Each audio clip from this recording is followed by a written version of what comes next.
I've been in this room a million times before, but for the first time ever, it feels like a prison. Maybe because I'm sitting in a chair in the middle of the room. It's an odd place to put a chair, but it seemed appropriate considering the exchange. I look at all of the boxes stacked around me, yearning for comfort of familiarity. The stock in the store rotates weekly, but I can still expect to see these boxes here. Chips and candy and pop, the typical stuff that people come to my parents' small grocery store for. Today, everything seems foreign to me. Right now, I'm the only one in the room, and the mood is so tense I feel like I'm suffocating. The cool air snakes up my lungs to choke me. There's a vice grip on my heart. I've never been more nervous in my entire life. I smooth down the front of the floral skirt I'm wearing over my knees, trying to cover myself down to my ankles. There were about a dozen different outfits that I could have worn today, but I wanted to give off an air of modesty. Long high-waisted skirt, long-sleeve red shirt to match the roses on the skirt. I even put on white opaque stockings so that there would be nothing to see beyond the skirt. I'm wearing large round-framed sunglasses, even though I'm indoors. I can barely see a thing, but I need them to hide the bags under my eyes from the lack of sleep. That, and the fact that my makeup is probably smeared from the silent sobbing I've been doing. Concealer can only hide so much, and I swear there's no such thing as waterproof mascara.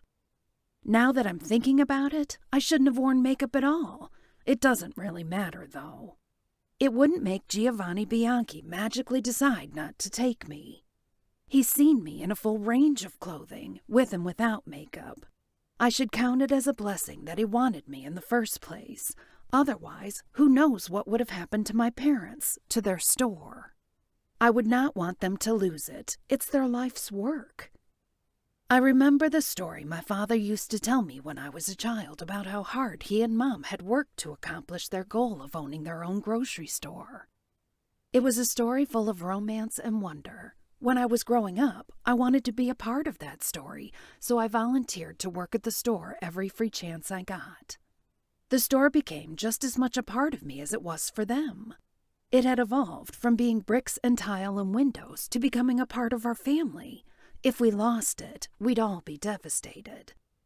My parents had moved here long before I was born. As the story goes, my mother's parents hated my father. To this day, I haven't even met my grandparents on either side. They refused to let the two marry, so my father used all the money he had saved up from his job as a janitor to fly them to the United States. My mother had always dreamed of going to New York City, so that's where they landed, but they ended up settling down in the Bronx. Neither of them spoke a lick of English when they got here, so they had a difficult time establishing themselves. Initially, they lived off what little money my father had left. Then they both had to start picking up odd jobs.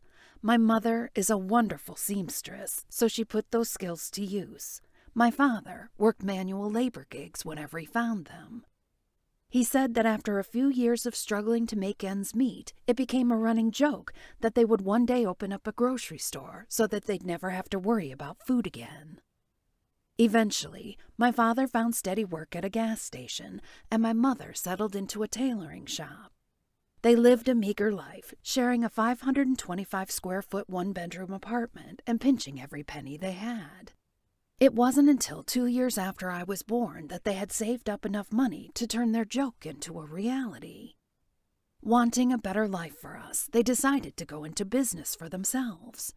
They bought a small store on the corner of Arlington Avenue and West 254th Street, and they poured all of their time into making it the best neighborhood grocery store that they could. The store did well for a while. Only 2 years after opening, my parents had made enough money to move from the apartment into a proper 2-bedroom home.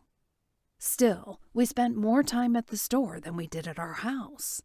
I was practically raised there. Some of my earliest memories include helping my mother stock shelves and playing in the water from a busted pipe behind the building. My parents never made enough money from the store for us to be considered wealthy, but we had everything we needed.